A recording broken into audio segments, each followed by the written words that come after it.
know every grammar rule. You've practiced for weeks, and the moment the interviewer asks a question, your mind goes blank.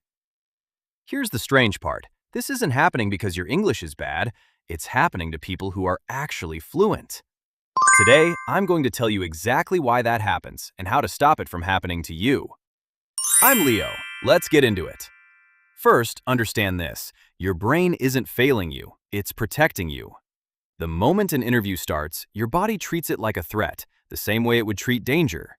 Adrenaline floods your system, and one of the first things adrenaline does? It shuts down your working memory, the exact part of your brain you use to pull out words. So when you forget a simple word you've used 1,000 times before, that's not a knowledge problem. That's biology.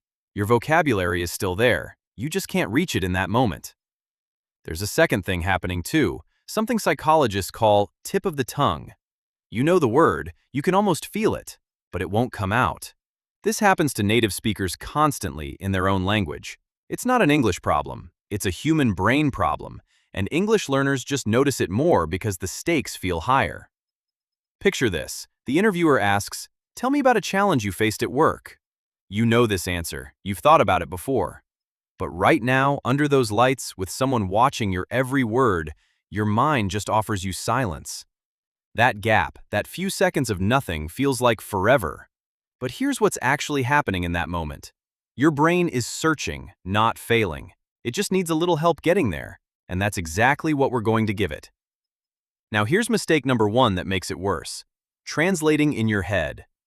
If you're thinking in your native language first, then translating into English before you speak, you're doing double the mental work under pressure. That's like trying to run a race while carrying 2 bags. Of course you slow down. And mistake number 2? Fear of silence. Most learners think a pause makes them look weak, so they rush. They speak too fast, skip words, lose their sentence halfway through. But here's the truth. A short pause makes you sound thoughtful. A rushed, broken sentence makes you sound nervous. Silence isn't your enemy. Panic is. And there's a third mistake, one almost nobody talks about, trying to sound perfect instead of sounding clear. You don't need complicated vocabulary to impress an interviewer. You need to be understood.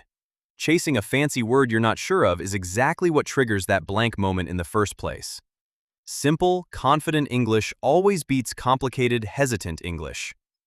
Okay, let's fix this. 4 things you can actually use in your next interview. Number 1, buy yourself time. Instead of jumping straight into an answer, use a bridge phrase. Something like, "That's a great question. Let me think about that for a second." This isn't stalling, it's completely normal. Even native speakers do it constantly.